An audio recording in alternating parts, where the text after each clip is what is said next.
Наверняка вы замечали такую особенность, что летом, когда на улице, например, 35 градусов, машина начинает плохо ехать. Нажимаешь на педаль газа, а разгон уже не тот. Зато прохладным утром машина будто становится резвее. Многие списывают это на самовнушение или качество бензина, но на самом деле причина вполне реальна и объясняется обычной физикой. Рад вас видеть, друзья. Давайте же разберемся, почему так происходит, и самое главное, ответим на самые популярные вопросы, которые могут у вас возникнуть. Часто говорят, что двигатель работает на бензине, но это не совсем так. Все процессы в системе управления двигателем завязаны на воздухе. Все расчеты блока управления двигателем отталкиваются именно от массы воздуха, попавшей в цилиндры мотора. Именно массы, а не объема. Дальше вы поймете, почему этот момент критически важен. То есть более правильно говорить, что двигатель работает не на бензине, а на воздухе с добавлением массы топлива. И вот на самом деле мощность мотора ограничивается количеством кислорода, которое попадает в цилиндры. Именно кислород позволяет полностью сгореть топливу и получить максимальную энергию. Бензин без достаточного количества кислорода не сможет эффективно сгореть, поэтому для мотора важен не объем воздуха, а его плотность. Так почему же в жару падает мощность мотора?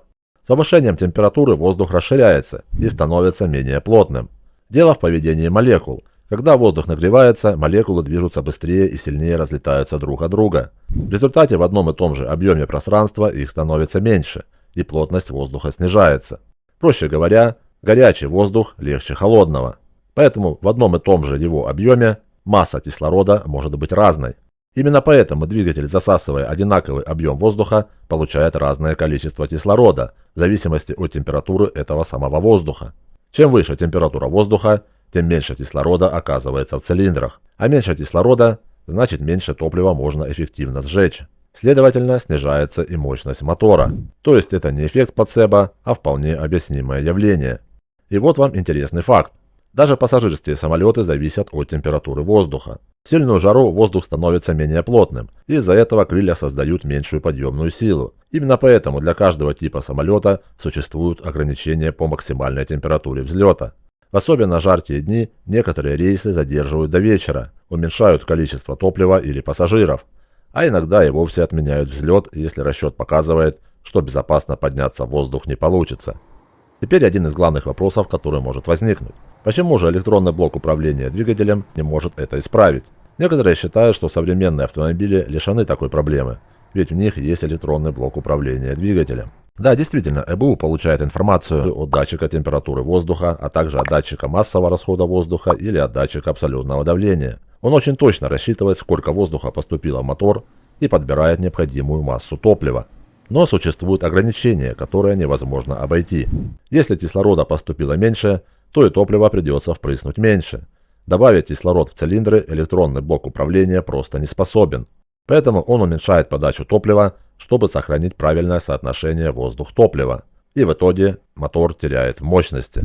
Представьте, что мотор – это костер.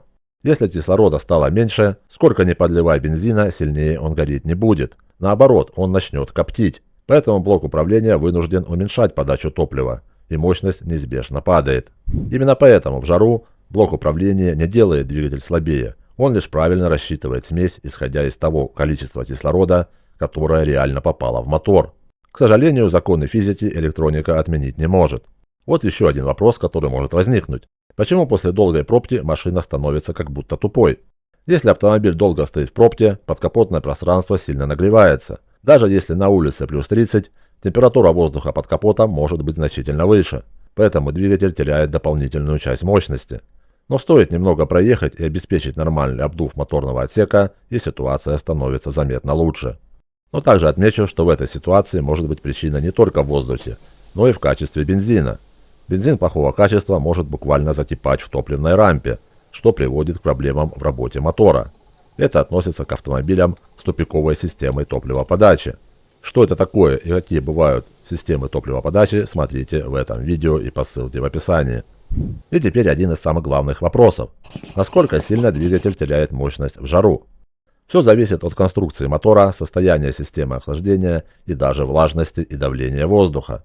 Удивительно, но человечество до сих пор не может определиться, каким единым способом измерять мощность двигателей. Существует много стандартов измерения – американские, европейские, японские и много других. Но для примера, немецкий стандарт измеряет мощность моторов при температуре плюс 20 градусов и атмосферном давлении 101 килопаскаль. И второй популярный стандарт, он же международный, измеряет мощность моторов при температуре плюс 25 градусов и атмосферном давлении 99 килопаскаль. Именно он постепенно становится основным стандартом. Если же температура при измерениях отличается от плюс 25 градусов, тогда применяются поправочные коэффициенты. И давайте примерно посчитаем. Если на улице плюс 35 градусов, то только из-за меньшей плотности воздуха мотор не досчитается около 2% своей мощности. На первый взгляд это немного, но для моторов 100 лошадок это потеря 2 на ровном месте. И важно понимать, что плюс 35 это на улице, а на впуске температура может быть гораздо выше. Вот простой пример одного и того же автомобиля.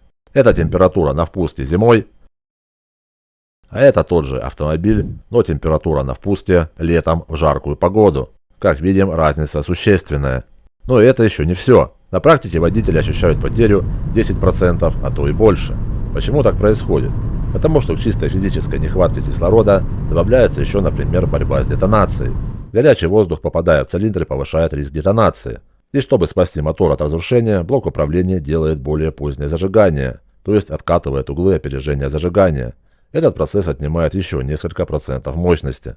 Поэтому, сложив плотность воздуха, откат зажигания, а также, например, работу кондиционера, и мы получаем тот самый эффект, когда машина в жару откровенно не едет.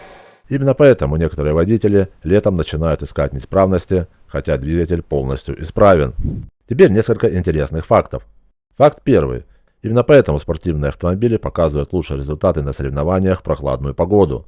Факт номер два. Зимой многие автомобили действительно разгоняются быстрее, чем летом.